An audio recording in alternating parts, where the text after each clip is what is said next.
today we commemorate the passing of Rush Limbaugh, 70 years old, overachiever, a loser who wouldn't quit.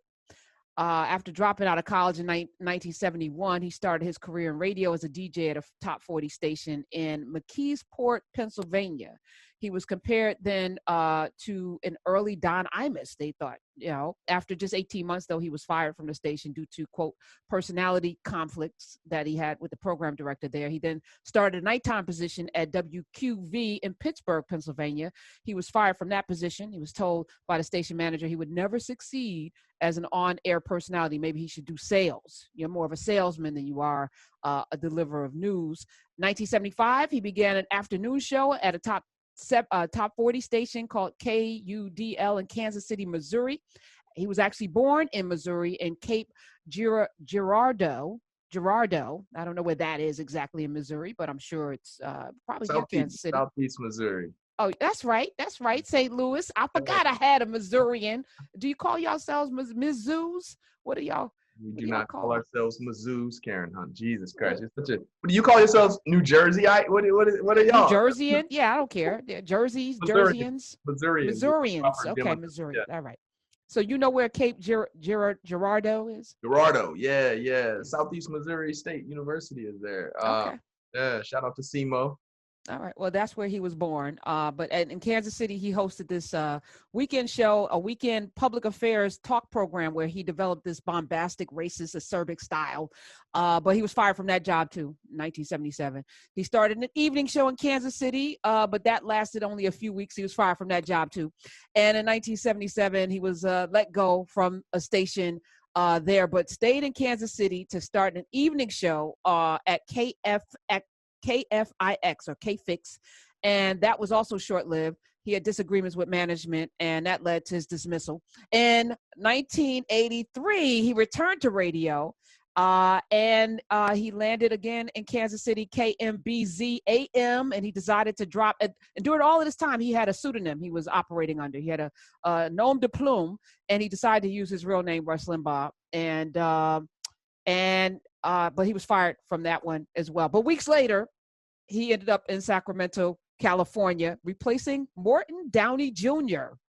And on October 14th, 1984, he launched his his radio show. Now, keep in mind, during all of these firings, there were rules in place. Don is a lawyer, Don Calloway. There were rules in place about what you could say on the radio, what you could not say on the radio. Who could own a radio outlet, who could not own a radio outlet. But something called the Fairness Doctrine was repealed. Yeah. And that the Fairness Doctrine required that stations provide free airtime for responses to any controversial opinion. So if you had a controversial opinion, the station had to give equal time to somebody to refute it. This was repealed, which meant you could say anything unchecked. Mm-hmm. The FCC, shame on you, August 5th, 1987. And that also meant that, and something else happened with the FCC under Colin Powell's son, which allowed for Michael Powell to have a radio station, a TV station, and a newspaper in one market. That was also outlawed because they recognized that unchecked power is dangerous to our democracy. That's right. Why they repealed it? Oh, Republicans, Reagan. We can get into that, which we will. But this was the beginning of the drumbeat that led us to January 6th and that insurrection. It started with the Fairness Doctrine, and it started with people who understood the theater of the mind, which is radio, the most powerful, which is why every day I sit here, I say a prayer before I come on these airwaves, because the one thing I do not want to do is lead people down the wrong path. That's the one thing I do. I don't want to be responsible for anyone. I only want to feed people when that microphone opens, because that is a deep responsibility, in my opinion. But for people like Rush Limbaugh, Morton Downey Jr., Mark Levin, and others, Sean Hannity, it's theater for them, and it's a money-making theater, because the power of radio is that you can get people to do things over these airwaves. Like in Rwanda, you can get people who are neighbors and cousins to kill each other over several periods. Millions of people to kill one another over the radio airwaves. That's how powerful this is. And Rush Limbaugh understood, especially after Reagan, the Clintons were a cash cow for him. He was able to dig into all of this misinformation and pump out all of this stuff and get people divided around race, around ideology. and he became very successful. So after all of the firings, what he also was able to do was to cherry pick little local markets where he could have control and own his own empire, one tiny market at a time, one local market at a time. It's like the Tyler Perry, to me, you know, the way Tyler Perry built his empire with small markets, doing the Medea plays in small markets where no one wanted to be. Rush Limbaugh had radio shows in small markets where nobody wanted to be. And he could buy the time and then string along throughout the country all of these little markets to the point where he was nationwide. He had the largest audience in the world of these small market people with the small minds, and he was able to indoctrinate them into this ideology. So I'm bringing it up not to celebrate, but to say you can lose because you're a loser and keep getting fired. But at some point, there's perseverance that needs to be admired here. And there's a blueprint for how, to me, I like equal and opposite. For every action is equal. I want to look at the Rush Limbaugh blueprint for success and see if we can reverse engineer it. I think we've done that here on Urban View. So that's the possibility. So I just wanted to say that, not to celebrate him, because I think in many ways, whether we're talking about the NFL and what he, the negative things he said about that, black people, I mean, but for him, it was fodder to be able to, he sold 1 million books on a children's, I remember this because I had a deal with Simon & Schuster. I had a publishing imprint there. And his editor and I were talking about it. His Paul Revere children's book sold 1 million copies. And I said, how, Sway? How? Well, he had that radio audience, and anything that he put out, he could sell 1 million copies of. He became extremely successful with that very niche audience. And that was it. That's Rush Limbaugh. Yeah. So, I mean, how do you want to do this? Talk your talk, Don Calloway. Talk your talk. So, I could do the good Christian thing since we just got done talking about church, or I could get into the Black Twitter. You tell me what you. Oh, no. So I think there's the good Christian thing is to tell the truth. And I think we are getting away from what the good Christian thing is, turning over tables and when you are money changing in my father's house. You know, that's the good Christian thing, right? The good Christian thing is to tell you about yourself to your face with love. But I think, I think a lot of us tap dancing around. When I tweeted, he died, no comment.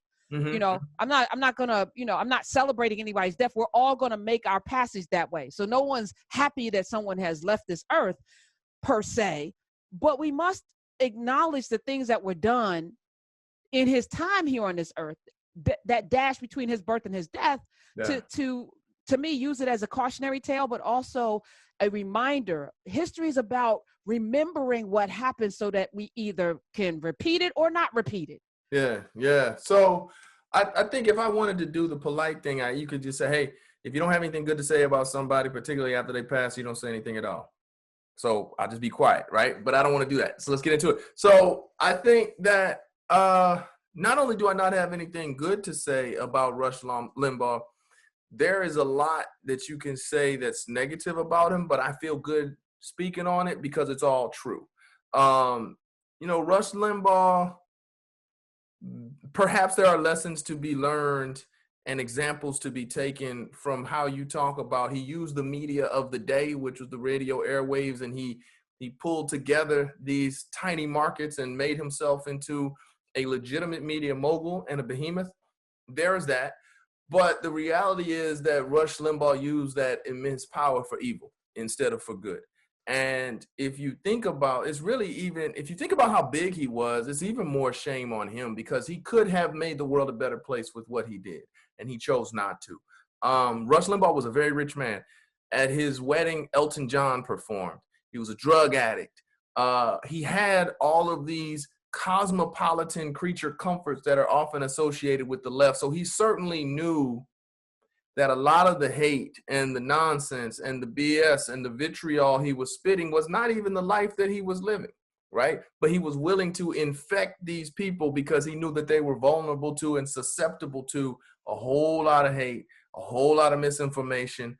He knew that they don't have experience with diverse groups of people.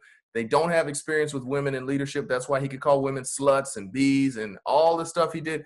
Rush Limbaugh did a lot of evil for the world, and it would be funny and he would be an entertainer if you could not point to actual harm, right? And I could look at the best of Republican policies and point to actual harm. And that's from a policy point. I can also look to people who have been lynched and killed and beaten up and denied loans and you know, had actual assets stolen from them and opportunities robbed from them because of the vitriol that Rush Limbaugh put into the world about certain kinds of people. So he's not a good person. And I think perhaps if there's some lesson here, it is what do you do with the platform that you are blessed to create, you know? And I think that Rush Limbaugh really created a lot of evil and pain and suffering and havoc in the world where he had a remarkable opportunity to do otherwise. So he's not a good person, does not leave a positive legacy. And a lot of people are sad today because they lost, you know, one of their grand wizards of hate. And I think they need to examine themselves and think about what are you really sad about and what did we really lose?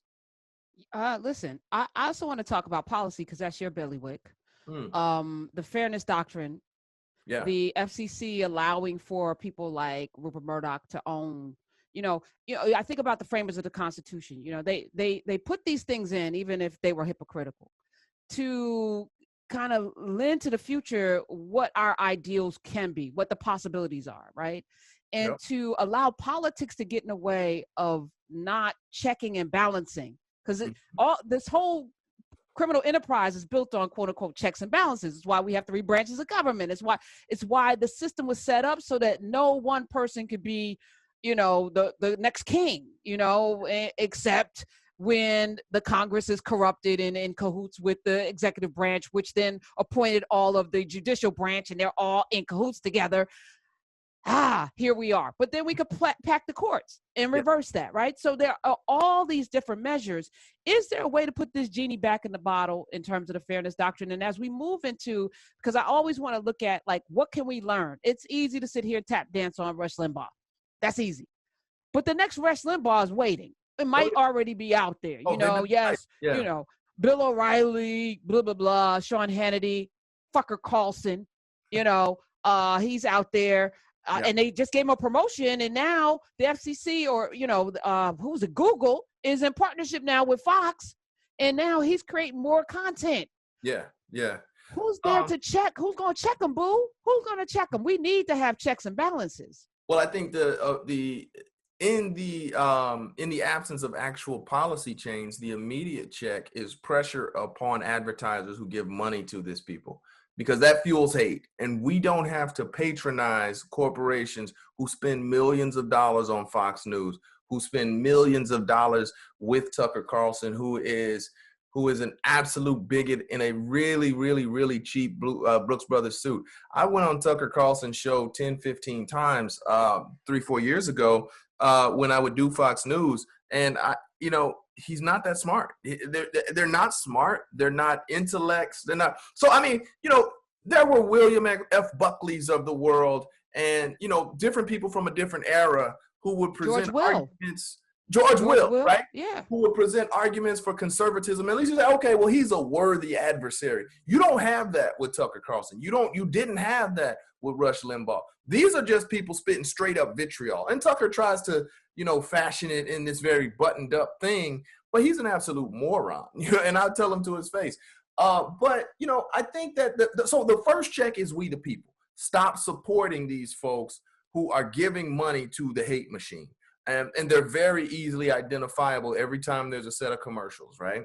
I think the second thing is definitely from a policy perspective, there is a way to put the genie back in the bottle, but the reality is that it won't have much of an effect because to them, fairness doctrine just means having a Democrat on, like myself several years ago. And a lot of the people you see on MSNBC and CNN, you know, as commentators, they started out over Fox News to kind of get their chops and such. To them, fairness doctrine just means have a Democrat on and you end up talking over them. And then we get all types of hate mail and death threats and all of that. But that was fairness because they allowed us to have the same perspective to you know, spit our perspective. You know, I just think the reality is, and I'm thinking about this in a much broader context, right? And I've been kind of just walking around thinking for the last couple of days, you know, it's not our job to fix a lot of this hate. It's not our job to convince them. It's not our job to punish them. It's not our job to down talk white supremacists. It's not our job to demonize Trump supporters or all these bad folks. It is our job to create a world where that type of foolishness has no quarter to breathe. and has no air to survive in. So I'm out here, you know, the coffee table book that we all grew up with, I Dream a World. We need to be out here dreaming and building a world. Fuck them people, forget them. You know what I mean? Let them do what they're gonna do. And their world will shrink. Their world will calcify if we're doing what we're supposed to do. So let's elevate our eyes, stay focused on that. And this is Sirius XM, so you can say that that word and say it, you know, because that's authentic. Somebody just DM'd me before I came on, and I said the exact same thing. We don't have the time to spend on this when we can build. Because can we deal with the people in our community that no? Let's build and model for them what it's supposed to look like. They'll either jump on the bandwagon or they won't, but we'll be moving. And things will be getting done with or without them. And I think that needs to be the focus. And the only reason why I brought up Rush Limbaugh today was because he died, first of all. So we got to acknowledge that. But then to also show that there was a blueprint for how this failure was able to succeed. And again, for every action, there should be an equal and opposite reaction. Let's use this as not just a cautionary tale, but like as an action piece. Like, how do we build the world we want to live in? Yeah. How did he do it? And then what can we do to stop the next one? Because really that has to, you know, happen. 866-801-8255. Also, millions of people in Texas, Louisiana, Arkansas, Oklahoma are without power. Texas, Louisiana, Oklahoma, Mississippi, and Kentucky without power. Millions of people.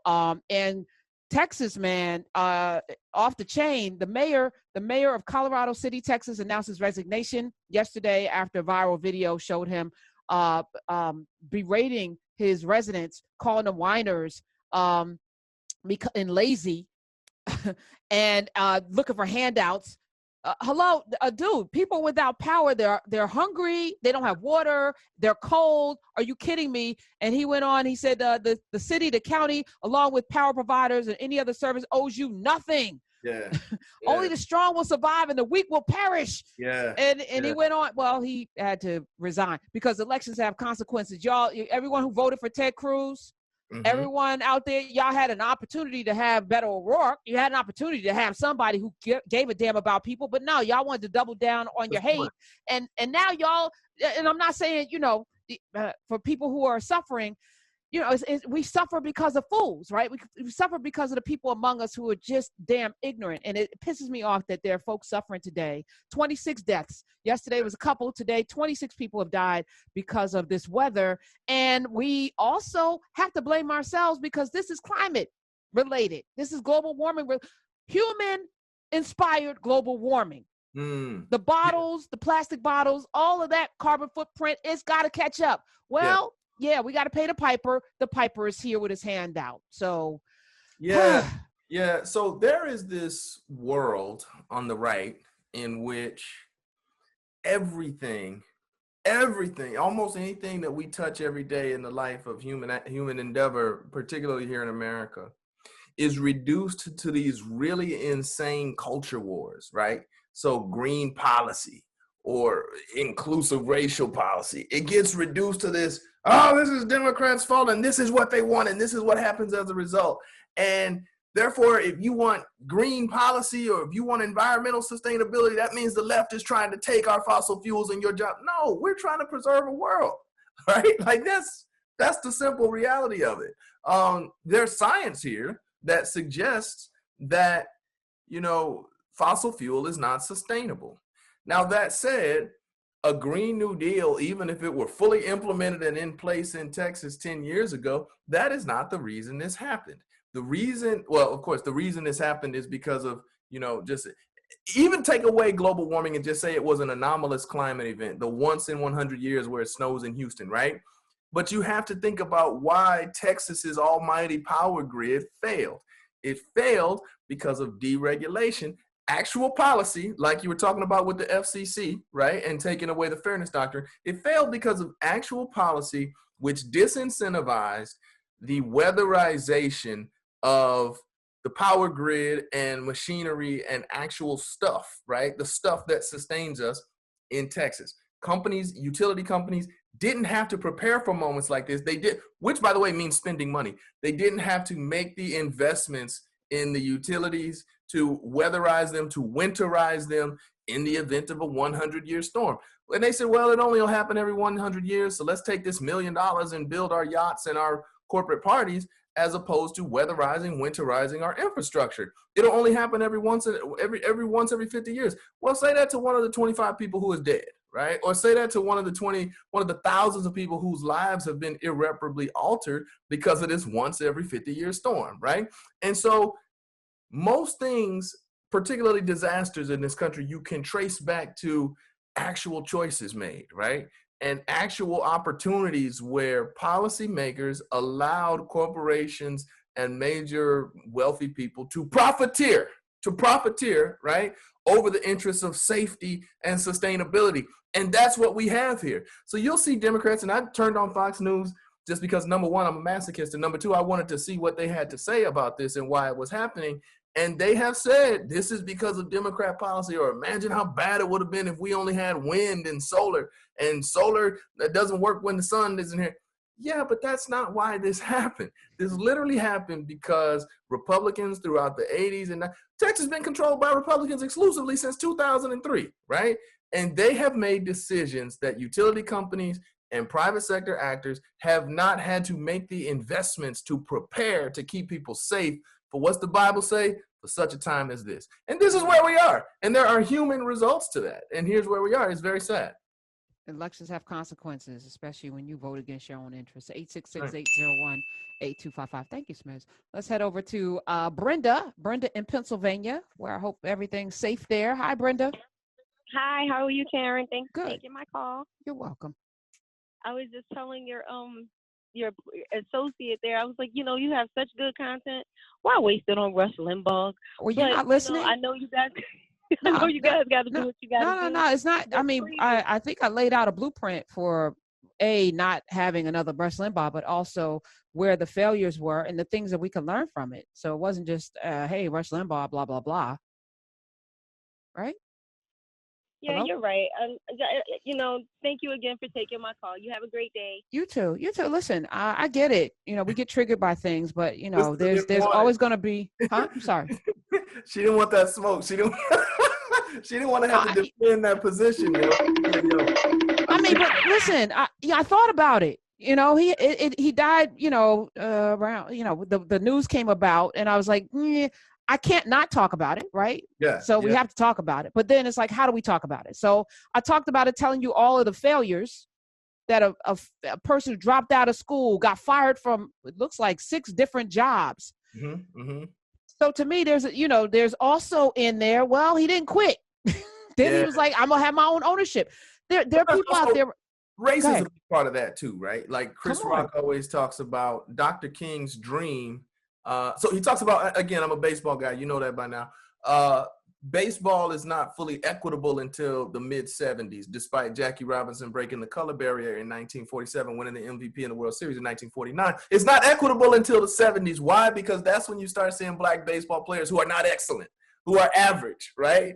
And that is Rush Limbaugh. Rush Limbaugh dies today, a multi-millionaire, probably worth $600 million was what he was, $600 million. $600 million. Why? Because he was given the chance to fail and come back. And that is something that is in this country uniquely afforded to white folk, right? Particularly white men. Rush Limbaugh was the epitome of a mediocre soul, right? And he was allowed to come back and allowed to amass that kind of fortune and that kind of wealth. And that's not an opportunity. The opportunity to fail and get another shot is not afforded to black people in this country. So it always kind of comes back to race. Bingo.